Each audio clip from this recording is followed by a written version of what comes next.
कहाँ तक पहुँच गए थे हम गाइज, यहाँ तक M2GR2 माइनस ये वाला और M1GR और R1 हमारे पास जो M1 के लिए मूवमेंट आर्म होगा वो। ठीक है गाइज, अब हमें चाहिए गाइज R3। तो R3 को मालूम करने के लिए दोनों अतराफ M3G से डिवाइड करते हैं, इस साइड को भी इस साइड को भी। M3 के साथ कैंसिल हो जाएगा गाइज और G के साथ कैंसिल हो जाएगा गाइज। हमें मिल जाएगा M2GR2 minus M1GR1 divide by M3G हमें मिल जाएगा गाइज। ठीक है, और इसी तरह R3 को मैं इस तरह लिख सकता हूँ M2R2 माइनस M1R1 और G यहाँ से मैंने कॉमन ले लिया गाइज, G कॉमन आ गया डिवाइड बाई M3। G के साथ खत्म हो गया गाइज। ठीक है, यहाँ से आगे कैसे होगा गाइज, यहाँ से आगे R3 is equal to M2 कितना है गाइज, M2 है 0.40 kg। ठीक है, इसको मैंने पुट कर लिया। और R2 मैंने आपको बता दिया गाइस कि ये वाला मूवमेंट आर्म है और वो कितना है गाइस 30 सेंटीमीटर, यानी कि 30 सेंटीमीटर माइनस M1 कितना है गाइस, वो है 0.60 kg मल्टीप्लाई बाई, और उसके लिए R1 कितना है गाइज, R1 आपको देखें यहाँ से मिलेगा, यहाँ से यहाँ तक है बुक में वो कह रहा है कि वो क्वेश्चन में कि वो यहाँ से यहाँ तक 80 सेंटीमीटर है, यहाँ से यहाँ तक 50 सेंटीमीटर। हमने मूवमेंट आर्म वो देखना है कि जहाँ पर फोर्स लग रहा है उस पॉइंट से पिवट पॉइंट तक। तो यहाँ से यहाँ तक अगर 50 है और यहाँ से यहाँ तक कितना है 80 है, तो 80 से 50 निकालो तो ये आपके पास 30 आ जाता है, और 30 हमारे पास उसके लिए क्या है मूवमेंट आर्म। तो इसके लिए भी जो मूवमेंट आर्म है वो भी 30 सेंटीमीटर है डिवाइड बाई M3 कितना है गाइज 0.30 kg। अच्छा, मैं क्या कर लेता हूँ गाइज, मैं 0.40 को मल्टीप्लाई कर लेता हूँ गाइज 30 से, तो हमारे पास आ जाता है R3 is equal to 12 kg और सेंटीमीटर साथ में आता है गाइज। ठीक है, माइनस इसको मल्टीप्लाई किया तो यहाँ से आता है 80 kg और साथ में आएगा सेंटीमीटर डिवाइड बाई 0.30 kg अपनी जगह पर। ठीक है, इसको इससे निकाल लिया गाइज तो -6 kg और सेंटीमीटर डिवाइड बाई क्या है गाइज 0.30 kg। ठीक है, kg के साथ खत्म हो गया गाइज, -6 को आप डिवाइड करें 0.3 के ऊपर तो आपको आंसर मिलेगा गाइज क्या, आपको R3 मिल जाएगा is equal to -20 centimetre guys. ठीक है, अब यहाँ पर देखें गाइज, जो मैं एक्सप्लेन करने वाला हूँ वो ये कि हमें आंसर मिल गया गाइज क्या -20 सेंटीमीटर, यानी कि आपने इस मास 3 को, यानी कि ये राइट हैंड साइड है ना, ये ओरिजिन है तो इसका ये राइट हैंड साइड, तो ये हमारा अगर पिवट पॉइंट है, यहाँ से टर्निंग इफेक्ट प्रूड, यहाँ पर टर्निंग इफेक्ट प्रूड, तो इसका राइट हैंड साइड क्या है पॉजिटिव है हमारा, और इसका लेफ्ट हैंड साइड हमारे पास क्या होगा नेगेटिव। तो इस पॉइंट के ऊपर कितना डिस्टेंस हो 20 सेंटीमीटर, यानी कि नेगेटिव डायरेक्शन में आपने मेस्त्री को लटकाना है, तो आपके पास ये सिस्टम क्या हो जाएगा गाइज, ये बैलेंस हो जाएगा। यहाँ पर मैंने M3 को लगाना है गाइज। ठीक है, अब यहाँ पर जानबूझ कर लेने का मतलब ये हुआ गाइज कि मैंने टार्क को यहाँ से क्या किया गाइज, जो क्लॉकवाइज जो टार्क था उसका नेगेटिव साइन ले लिया। मुझे पता था कि ये इस साइड ही आएगा क्योंकि फिजिकली पता चल रहा है ना गाइज, लेकिन उसकी वजह ये है कि मैंने यहाँ पर माइनस साइन लाना था और इसकी माइनस का क्या किरदार है ये आपको बताना चाहता था गाइज। ठीक है, आप यहाँ पर भी ले लें और यहाँ पर दोनों टार्क्स यानी कि एंटी क्लॉकवाइज पॉजिटिव लेंगे तो ये नेगेटिव आप लेंगे। ठीक है, तब भी आपके पास क्या आंसर आएगा 20 आएगा, लेकिन तब वो प्लस में आएगा गाइज। ठीक है, नेक्स्ट क्वेश्चन की तरफ बढ़ते हैं गाइज और देखते हैं कि उसमें वो क्या पूछ रहा है। नेक्स्ट क्वेश्चन है गाइज, अगर आपके पास एक वेक्टर है और उसका x कंपोनेंट 1.5 सेंटीमीटर है, उसी वेक्टर का y कंपोनेंट -1.0 मीटर, तो वो वेक्टर कौन से क्वाड्रेंट में लाई करेगा, ये वो पूछ रहा है गाइज। ठीक है, तो अब देखें ये मैं कोऑर्डिनेट सिस्टम को ड्रा कर रहा हूँ, ये first quadrant, second quadrant, third quadrant, fourth quadrant. ठीक है, अच्छा एक्स एक्सिस यानी कि उसका x कंपोनेंट क्या होगा गाइज, उसका x कंपोनेंट हो पॉजिटिव और y कंपोनेंट क्या होगा गाइज, वो हो नेगेटिव। यानी कि अगर एक वेक्टर का मैं x कंपोनेंट पॉजिटिव ले लूँ ये वाला और y कंपोनेंट नेगेटिव ले लूँ ये वाला, तो वो वेक्टर इधर लाई करेगा गाइज। ठीक है, फोर्थ क्वाड्रेंट में। ठीक है, ये वाला इसका हो जाएगा, ये वाला उसका हो जाएगा y कंपोनेंट, यानी कि ये ay आ गया और ये ax। तो आप देख रहे हैं कि वो वेक्टर कौन से क्वाड्रेंट में लाई कर रहे हैं, फोर्थ क्वाड्रेंट में लाई कर रहे हैं। ठीक है, इतना मुश्किल क्वेश्चन नहीं था। नेक्स्ट क्वेश्चन है गाइज कि A.B, ये A क्रॉस B और उसका जो आंसर आ जाए उसको आप मल्टीप्लाई करें स्केलर प्रोडक्ट के जरिए वेक्टर A के साथ, तो आंसर क्या आना चाहिए गाइज। ठीक है, तो यहाँ पर थोड़ी सी एक्सप्लेनेशन करनी ज़रूरी है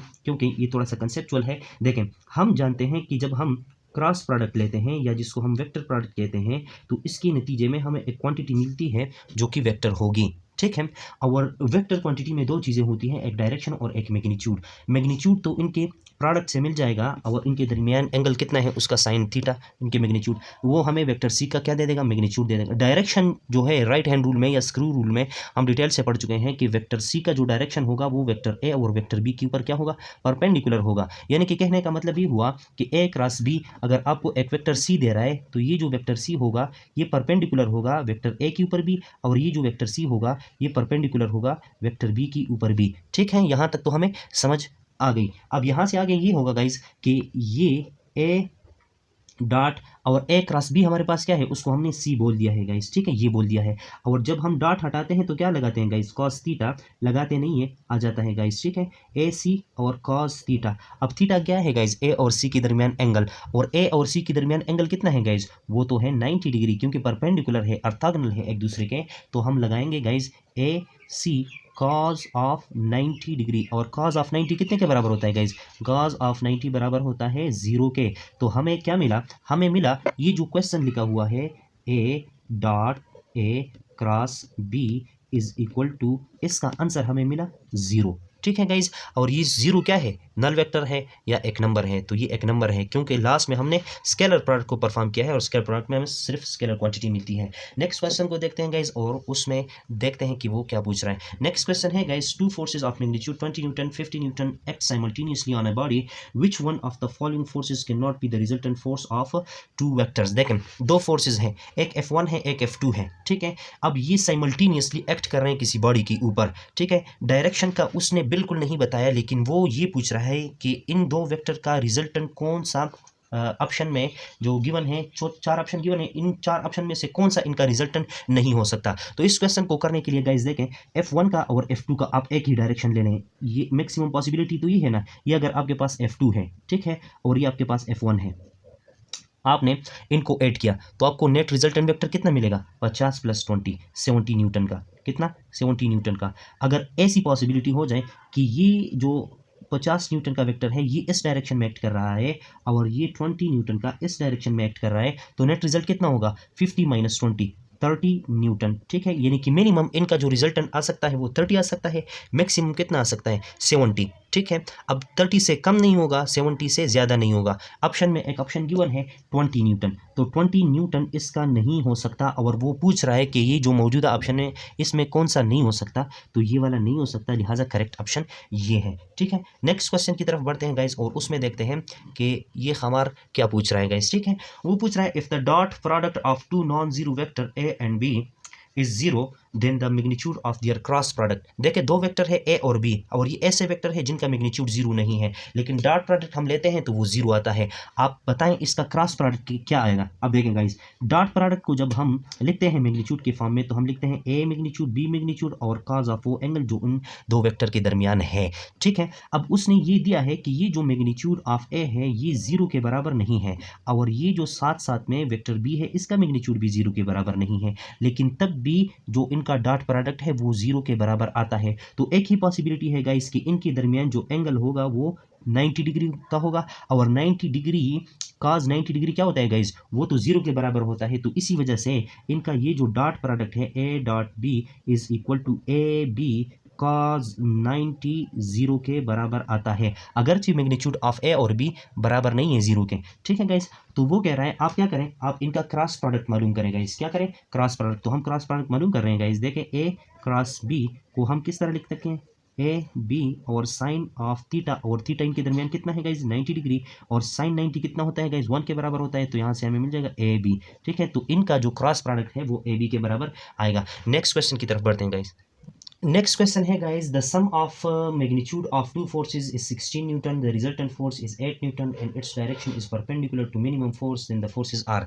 देखें दो फोर्सेज हैं, एक F1 का नाम दिया है इसको गाइस और एक को F2 का नाम दिया है। जब इन दोनों को हम जमा करते हैं तो गाइस आंसर आता है 16 न्यूटन। दोनों के मैग्नीट्यूड को जमा करते हैं तो गाइस आंसर क्या आता है 16 न्यूटन। लेकिन इनका जो वेक्टोरियल सम है उसका एक रिजल्टेंट वेक्टर आता है, उसको हमने FR लिखा है और FR का मैग्नीट्यूड है 8 न्यूटन, ठीक है। लेकिन साथ में वो एक कंडीशन भी दे रहा है कि इसमें एक फोर्स छोटा है एक फोर्स बड़ा है। ये जो छोटा वाला फोर्स है ना ये रिजल्टेंट उसके ऊपर परपेंडिकुलर है। मतलब ये है गाइस कि अगर एक वेक्टर को F1 को मैं along the x axis consider करता हूँ गाइस, ये F1, ठीक है। तो ये जो रिजल्टेंट वेक्टर होगा ये वाला, ये इसके ऊपर क्या है गाइज, ये परपेंडिकुलर है। क्या है, परपेंडिकुलर। ठीक है, कहने का मतलब ये, अगर मैंने F1 को कंसीडर किया है अलोंग द एक्स एक्सिस, क्या कंसीडर किया है guys, along the x axis, तो ये जो रिजल्टेंट वेक्टर है, रिजल्टेंट वेक्टर FR, ये वाला, ये पॉजिटिव एक्स एक्सिस के साथ कितना एंगल बनाता है गाइज, 90 डिग्री का एंगल बनाता है गाइज। ठीक है, परपेंडिकुलर का मतलब ये आ गया, यानी कि ये जो रिजल्टेंट वेक्टर है ये एक्स एक्सिस के साथ कितना एंगल बना रहा है गाइज, रिजल्टेंट वेक्टर बना रहा है, यानी कि थीटा आर जो है वो है 90 डिग्री। ठीक है गाइज, अब बढ़ते हैं अपने सोल्यूशन की तरफ। ठीक है गाइज, हम एक ही चीज़ जानते हैं और वो कौन सा है गाइज, कि इस रिजल्टेंट वेक्टर का जो मैग्नीट्यूड है वो हम इस फॉर्म में लिख सकते हैं, square root of F R का एक्स कंपोनेंट उसका स्क्वायर गाइज, ठीक है, प्लस एफ आर का वाई कंपोनेंट और उसका स्क्वायर। इसको मैं कॉल कर लेता हूँ गाइज इक्वेशन नंबर 1। ठीक है, अब मजीद हम कुछ और चीज़ें जानते हैं गाइज जो पहले क्वेश्चन में गालिबन हम पढ़ चुके हैं, और वो ये कि ये जो एफ आर एक्स है, एफ आर एक्स, इसको हम लिख सकते हैं f1x प्लस f2x, इस तरह लिख सकते हैं गाइज। ठीक है, यानी कि वेक्टर एफ आर का जो एक्स कंपोनेंट है, हम पहले वेक्टर, दो वेक्टर जो है हमारे पास F1 और उसके एक्स कंपोनेंट में इस तरह लिख सकते हैं। अच्छा, एफ आर वाई हमारे पास क्या आएगा, एफ आर वाई आएगा f1y component plus f2y component. ठीक है गाइज, यहाँ तक समझ आ गई। अब देखें, किसी वेक्टर का एक्स कंपोनेंट हम किस तरह लिख सकते हैं, उस वेक्टर का magnitude into cause of theta 1, जो वो पॉजिटिव एक्स एक्सिस के साथ क्या कर रहा है गाइज, बना रहा है, प्लस f2x हम किस तरह लिख सकते हैं गाइज, उस वेक्टर का magnitude into cause of theta, जो वो वेक्टर बना रहा है पॉजिटिव एक्स एक्सिस के साथ और उसका हमें नहीं पता। किसी वेक्टर का y कंपोनेंट हम किस तरह लिख सकते हैं, उस वेक्टर का magnitude into sine of theta, जो वो पॉजिटिव एक्स एक्सिस के साथ बना रहा है, प्लस किसी वेक्टर का y कंपोनेंट, उस वेक्टर का magnitude into sine of theta, जो वो पॉजिटिव एक्स एक्सिस के साथ क्या कर रहे हैं गाइज, बना रहा है। ठीक है, तो यहाँ से आप देखें, यहाँ से एफ आर एक्स को मैं लिख सकता हूँ guys f1 cause of theta, और f1 तो हमारे पास मौजूद है नहीं है, f1 ही है। ठीक है, और थीटा 1 हमने क्या कंसीडर किया हुआ है कि f1 अक्कर कर रहा है अलोंग द एक्स एक्सिस, तो एक्स एक्सिस के साथ वो कितना एंगल बना रहा है, 0 का, तो कॉज 0 कितना होता है गाइज, 1 होता है, तो 0 1 f1 जब तो क्या हो जाएगा, f1 हो जाएगा, प्लस f2 ये आ गया कॉस थीटा, यानी कि जो वेक्टर f2 बना रहा है पॉजिटिव एक्स एक्सिस के साथ, उसका हमें नहीं पता, उसको हमने एज इट इज़ लिख लिया। ठीक है, एफ आर वाई जो है, एफ आर वाई वो आएगा f1, और साइन थीटा 1 क्या है, पॉजिटिव एक्सिस के ऊपर लाई कर रहे हैं, तो थीटा 1 0 है, तो यहाँ पर साइन 0 हमें 0 मिलेगा, प्लस f2, और वो एंगल जो f2 पॉजिटिव एक्स एक्सिस के साथ बना रहा है उसका हमें नहीं पता गाइस। ठीक है, तो यहाँ से तो हमें ये वाला मिल जाएगा f1 plus f2 cause of theta, और यहाँ से ये वाला मिल जाएगा f2 साइन ऑफ थीटा। अब इन वैल्यूज़ को उठाकर इक्वेशन नंबर 1 में पुट कर लेते हैं गाइस, और देखते हैं कि हमारे पास क्या आ जाता है। देखें, magnitude of F R is equal to, square root को मैं नहीं लिखता, 1/2 लिखूंगा, एफ आर एक्स की जगह f1 plus f2 cause of theta, और उसके ऊपर क्या है गाइज, स्क्वायर है। ठीक है, प्लस एफ आर वाई क्या है गाइज, वो है f2 साइन ऑफ थीटा, और ये हमारे पास इसका स्क्वायर, और उसके ऊपर क्या है गाइज, स्क्वायर रूट है, तो वो उसको मैं 1/2 लिख रहा हूँ गाइज। ठीक है, अब यहाँ से आगे देखें गाइज, इसको मैं ज़रा एक्सपेंड कर रहा हूँ, जिस तरह पिछले क्वेश्चन में एक्सपेंड किया है, तो एक्सपेंड करने के बाद ये हमारे पास आ जाएगा f1 का स्क्वायर प्लस f2 का स्क्वायर, साथ में आ जाएगा कॉस थीटा का square, cos square theta, plus 2f1 f2 cause of theta, plus f2 square sine square theta. ये एक्सपेंड हो गया गाइस। ठीक है, और इसको मैंने 1/2 लिख लिया गाइस। ठीक है, अब क्या कर लेते हैं गाइस, f1 स्क्वायर अपनी जगह पर, f2 स्क्वायर मैं कॉमन लेता हूँ, यहाँ से भी यहाँ से भी, तो यहाँ से आ जाएगा cos square theta plus sine square theta, इसकी जगह 1 पुट कर लेंगे, यहाँ से हमारे पास आएगा 2f1 f2 कॉस थीटा 2, ये हमारे पास आ गया 1/2। अब देखें गाइस, यहाँ से आ जाएगा f1 का स्क्वायर प्लस f2 का स्क्वायर, इसकी जगह 1 आ जाएगा, प्लस 2 टाइम f1 f2 और कॉज ऑफ थीटा हमारे पास ये आ जाएगा गाइस। ठीक है, और इसके ऊपर क्या है, 1/2। यहाँ से आगे कहानी में थोड़ा सा ट्विस्ट आ जाता है गाइस, और मैं आपको समझा देता हूँ कि उसकी क्या मीनिंग है। अच्छा गाइस, तो यहाँ तक हम पहुँच गए। अब यहाँ पर सबसे पहले ये जो स्क्वायर रूट है इसका काटा ख़त्म कर लेते हैं, और इसको ख़त्म करने के लिए हम दोनों अतराफ क्या लेंगे गाइस, स्क्वायर लेंगे। ठीक है, तो यहाँ से एफ आर स्क्वायर आ जाएगा is equal to F1 square plus F2 square plus 2 time F1 F2 और साथ में आ जाएगा cos ऑफ थीटा। इसको कॉल कर लेते हैं गाइस, ये हमारा आ गया इक्वेशन नंबर 2 गाइस। ठीक है, अब जो गिवन इन्फॉर्मेशन है वहाँ पर थोड़ी सी निगाह डालते हैं कि वो हमें कुछ हेल्प कर सकता है कि नहीं इस इक्वेशन में। वो कह रहा है गाइस कि ये जो रिजल्टेंट वेक्टर है ये पहले वेक्टर के परपेंडिकुलर है। ठीक है, अब यहाँ से एक हमें पता है कि रिजल्टेंट वेक्टर का जो एंगल होता है उसको हम किस तरह मालूम कर सकते हैं, उस वेक्टर का y कंपोनेंट डिवाइड करें उस वेक्टर के x कंपोनेंट के ऊपर, तो आपको ये एंगल मिल सकता है गाइस। ठीक है, और अभी अभी हमने देखा किसी रिजल्टेंट वेक्टर का y कंपोनेंट हम किस तरह लिख सकते हैं गाइस, यानी कि पहले वेक्टर का y कंपोनेंट प्लस दूसरे वेक्टर का y कंपोनेंट इस तरह लिख सकते हैं। ठीक है, और x कंपोनेंट किस तरह लिख सकते हैं, पहले वेक्टर का x कंपोनेंट प्लस दूसरे वेक्टर का x कंपोनेंट लिख सकते हैं। यानी कि कहने का मतलब ये हुआ गाइस कि ये जो टेन थीटा आर हम लिख सकते हैं, ये F1 y plus F2 y divide by F1x plus F2x के बराबर आएगा। अब वो यहाँ पर एक बात कर रहे हैं गाइस कि ये जो थीटा है, थीटा आर जो पॉजिटिव x एक्सिस के साथ बन रहे हैं गाइस, वो कितना है, यहाँ पर लिखा भी है 90 डिग्री। ठीक है, तो यहाँ पर अगर हम 90 पुट कर लें तो क्या हो जाएगा, तो देखते हैं गाइस कि जब मैं 1090 यहाँ पर पुट कर लेता हूँ तो मुझे मिल जाएगा F1 y plus F2 y divide by F1 x plus F2 x। ठीक है, अब देखें गाइज, टेन थीटा आप साइंटिफिक कैलकुलेटर से मालूम करें, या अगर आपको पता हो तो टेन थीटा क्या होता है, इन्फिनिटी होता है। क्या होता है, इन्फिनिटी। तो ये इन्फिनिटी इसकी जगह आ जाएगा, और हमारे पास F1 y plus F2 y divide by F1 x plus F2 x अपनी जगह पर। ठीक है, अब देखें कोई नंबर किसी नंबर पे डिवाइड होता हो और आंसर इन्फिनिटी आता हो, इसका मतलब ये है कि ये 5 अगर मैं 0 के ऊपर डिवाइड करूँ तो आंसर आएगा इन्फिनिटी। इसका मतलब ये हुआ कि ये जो डिनोमिनेटर में जो चीज़ मौजूद है ये 0 के बराबर होगा, तब आपके पास इस चीज़ का आंसर क्या आता है, इन्फिनिटी आता है। तो यहाँ से हमें एक चीज़ मिल जाती है गाइज, और वो ये कि ये जो F1x है प्लस F2x है, F2x है, ये लाजमी बात है बराबर होगा 0 के, तभी तो हमारे पास इन्फिनिटी आ सकता है, वरना नहीं आएगा। ठीक है, और इस चीज़ को मैं ज़रा एक्सपेंड करके लिखूं तो ये है F1 cos theta 1 plus F2 और cos थीटा 2, और उसको हमने थीटा बोला है, ये बराबर है किस चीज़ के गाइज, 0 के।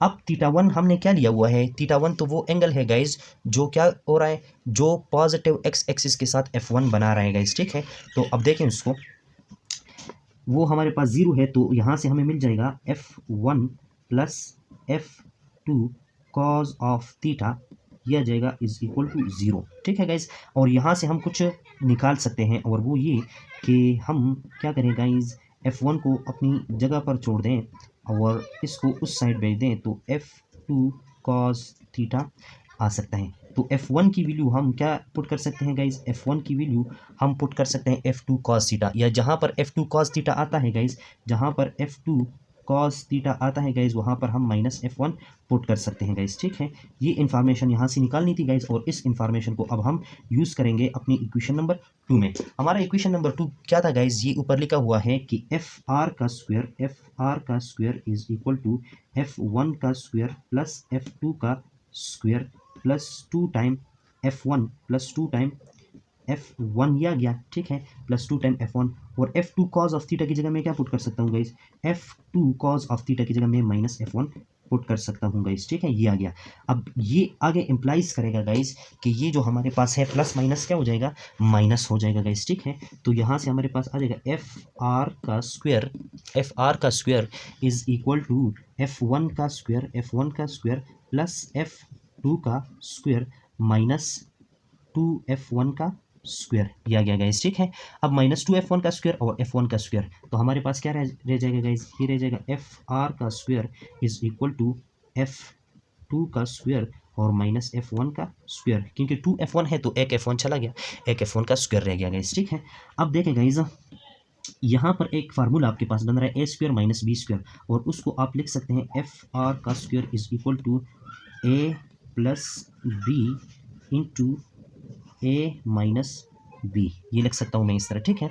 अब यहाँ पर कुछ चीज़ें आप जानते हैं गाइज, और वो कौन कौन सी चीज़ें हैं, वो ये हैं गाइज कि ये जो एफ आर है, एफ आर आपको गिवन है कि एफ आर कितना है गाइज, एफ आर है 8 न्यूटन, कितना है गाइज 8 न्यूटन। तो एफ आर को आप 8 न्यूटन पुट कर सकते हैं, और F1 प्लस F2 को आप 16 न्यूटन पुट कर सकते हैं गाइज, ठीक है। तो मैंने एफ आर को क्या पुट कर लिया गाइज, एफ आर को मैंने 8 पुट कर लिया, तो 8 का स्क्वायर कितना हो जाता है गाइज, 8 का स्क्वायर हो जाता है 64, ठीक है। और यहाँ से F1 प्लस F2 कितना हो जाता है गाइज, वो हमें गिवन है 16 न्यूटन, उसको मैं इस साइड लेकर आया तो 16 के ऊपर डिवाइड हो गया, हमें मिल गया F2 माइनस F1, ठीक है। अब 64 को आप डिवाइड करें 16 के ऊपर, तो इसको मैं किस तरह लिख सकता हूँ कि 16 क्रॉस 16 चारी 64, 2 चारी 32, तो ये 4 आ गया गाइज, ठीक है। डिवाइड बाई क्या है 16 है, ठीक है। ये हमें आ गया F2 माइनस F1, ये 16 के साथ ख़त्म हो गया गाइज, हमें क्या मिला F2 minus F1 is equal to 4, और इसका साथ न्यूटन इसका यूनिट है। तो दो इक्वेशन हमें मिल गए guys, F2 minus F1 is equal to 4 newton, और एक हमारे पास है F1 plus F2 is equal to 16 newton, ठीक है।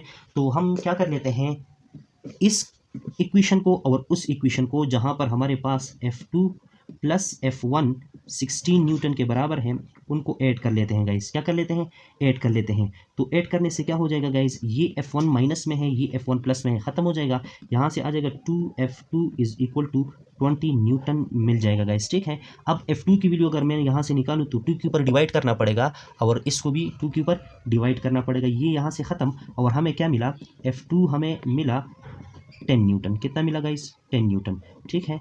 तो ये F2 is equal to 10 newton आ गया।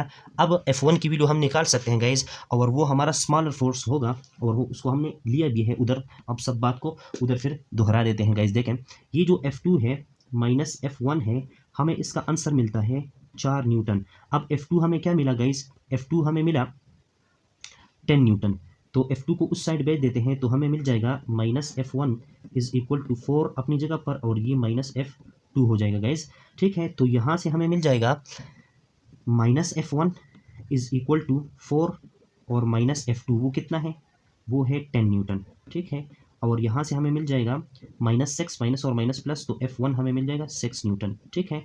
तो उन दो फोर्सेस की जो मैग्नीट्यूड है, जिसका सम हमारे पास 16 न्यूटन का बराबर आता है, और जिनके रिजल्टेंट का जो मैग्नीट्यूड है वो हमारे पास 8 न्यूटन आता है, वो दो फोर्सेस, एक 6 न्यूटन का है, एक 10 न्यूटन का है गाइस, ठीक है। तो अब देखें, ये वाला, ये दो का सम कितना आता है 16 न्यूटन, और रिजल्टेंट वेक्टर का 8 न्यूटन। तो वो दो फोर्सेस मैथमेटिकली काम करके हमने मालूम कर लिया गाइस कि वो इतने इतने मैग्नीट्यूड के बराबर हैं गाइस। नेक्स्ट क्वेश्चन की तरफ बढ़ते हैं गाइस।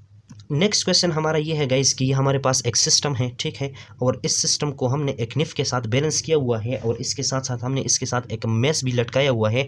तो हमने ये जो आपको पास अनइवन रॉड नज़र आ रहा है, ये जो आपके पास मिसाइल सा शेप बना हुआ है, इसको हम अनइवन रॉड बोलते हैं, ठीक है। इसका मेस हमने मालूम करना है, ठीक है गाइस। तो अब देखें, यहाँ पर टॉर्क का कंसेप्ट लगेगा। देखें, यहाँ पर ये हमारे पास पिवट पॉइंट है, इसकी इर्द गिर्द टॉर्क को प्रोड्यूस होना है, ठीक है। कौन प्रोड्यूस करेगा, एक ही मेस प्रोड्यूस करेगा, और एक इस अनइवन की जो रॉड है, जिसका सेंटर ऑफ मास यानी कि सारा मेस इस पॉइंट पे एक्ट कर रहा है, वो डाउनवर्ड, ठीक है। यानी कि हम अगर सेकंड कंडीशन ऑफ इक्विलिब्रियम को लगाएं तो वो क्या कहता है, sum of all torques acting on the system should be zero. तो हमारे पास ये सिस्टम रोटेशनली क्या होगा, इक्विलिब्रियम में होगा। अब इस सिस्टम पर दो टॉर्क्स एक्ट कर रहे हैं गाइस, ठीक है। एक को मैं टॉर्क 1 बोलता हूँ, एक को 2 बोलता हूँ। इस सिस्टम की वजह से, इस मेस की वजह से एक फोर्स डाउनवर्ड लग रहा है, यानी कि वेट ऑफ दिस मेस, ठीक है। सॉरी, इस तरह नहीं कहना होगा, यानी कि यहाँ पर ये जो मेस है, इसकी वजह से एक डाउनवर्ड फोर्स लग रहा है, उसको हम, और इसकी वजह से एक टॉर्क प्रोड्यूस हो रहा है, उसको हम कहेंगे क्या जी, उसको हम कहेंगे टॉर्क 1। और ये टॉर्क 1 जो है, ये क्लॉकवाइज है या एंटी क्लॉकवाइज है गाइस। तो आप देखें, ये मूवमेंट आर्म यहाँ से यहाँ तक ये मूवमेंट आर्म आ जाएगा, और ये फोर्स डाउनवर्ड, तो क्लॉकवाइज, तो इसको हम कहेंगे नेगेटिव, ठीक है। प्लस दूसरा टॉर्क इस सिस्टम पर कहाँ पर काम कर रहा है, वो ये है गाइस, इस अनइवन रॉड का मेस डाउनवर्ड, ठीक है, और यहाँ से यहाँ तक कि इसका होगा मूवमेंट आर्म, ठीक है गाइज। और ये एंटी क्लॉकवाइज है, तो उसको हम पॉजिटिव लेंगे, और उसको हम टॉर्क 2 कहेंगे, और अकॉर्डिंग टू ये वाला कंडीशन क्या आना चाहिए, 0 के बराबर आना चाहिए। तो इसका मतलब ये हुआ कि ये टॉर्क 2 बराबर आएगा टॉर्क 1 के, ठीक है गाइस। अब टॉर्क टू किन चीज़ों पर मुश्तमिल है?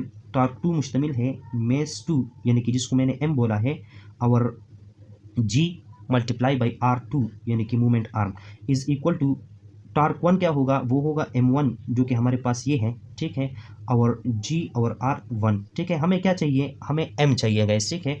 तो जी आर टू से यहाँ से भी डिवाइड करते हैं, जी आर टू से यहाँ से भी डिवाइड करते हैं, जी के साथ कैंसिल हो जाता है गाइस, ठीक है, और आर टू के साथ कैंसिल हो जाएगा, तो हमें एम की वैल्यू मिल जाएगी एम वन, और एम वन कितना है 80 ग्राम है, ठीक है, 80 ग्राम मल्टीप्लाई बाई जी के साथ ख़त्म हो जाएगा आर वन कितना है, यानी कि यहाँ से यहाँ तक वो 20 सेंटीमीटर है, तो 20 सेंटीमीटर पुट कर लिया, डिवाइड बाई क्या है क्या गाइज, डिवाइड बाई है आर टू, और आर टू कितना है, यानी कि यहाँ से यहाँ तक, यहाँ से इस एंड से लेकर इस पिवट पॉइंट तक 30 सेंटीमीटर है, और यहाँ से इस पॉइंट तक कितना है गाइज 14 सेंटीमीटर, तो यहाँ से यहाँ तक कितना हो जाएगा 30 माइनस 14, तो 16 सेंटीमीटर आ जाएगा गाइज, ठीक है। अब 2 अटे 16, तो ये आ जाएगा 1600 gram centimetre divide by 16 centimetre के साथ ख़त्म हो गया, तो मेस हमारे पास है 1600 डिवाइड बाई 16, तो 100 ग्राम ये इसका मेस आ जाता है गाइस, ठीक है। नेक्स्ट क्वेश्चन को देखते हैं गाइस। नेक्स्ट क्वेश्चन हमारे पास ये है गाइज, और शायद ये आखिरी क्वेश्चन होगा हमारा। ये कहता है A dot B is equal to A cross B, तो इसके दरमियान एंगल कितना होगा, वेक्टर ए और वेक्टर बी के दरमियान एंगल मालूम करें। तो ए डॉट बी को हम इस तरह लिख सकते हैं ए कॉज ऑफ थीटा, और ए क्रॉस बी को हम लिख सकते हैं A B sine of theta, ठीक है। ए बी के साथ खत्म हो जाता है, और कॉस थीटा को मैं यहाँ से डिवाइड करता हूँ, कॉस थीटा कॉस थीटा के साथ खत्म हो जाता है, sine theta divide by cos theta, ये बराबर इधर 1 रह गया, और इसको हम लिख सकते हैं टेन थीटा, क्योंकि sine divide by cos tan theta, और ये 1, और थीटा मालूम करना है, तो टेन इनवर्स ऑफ 1, और वो कितने के बराबर आएगा, टेन इनवर्स ऑफ 1, यानी कि 10 कहाँ पर 1 होता है, तो 45 डिग्री पर, तो दो वेक्टर के दरमियान जो एंगल है वो 45 डिग्री है गाइस, ठीक है। अब नेक्स्ट वीडियो में मिलते हैं गाइस, और वहाँ पर जितने भी न्यूमेरिकल्स होंगे इक्विलिब्रियम के हवाले से उसमें उसको सॉल्व करने की कोशिश करेंगे। मिलते हैं नेक्स्ट वीडियो में, अपना ख्याल रखिएगा, अल्लाह हाफिज़।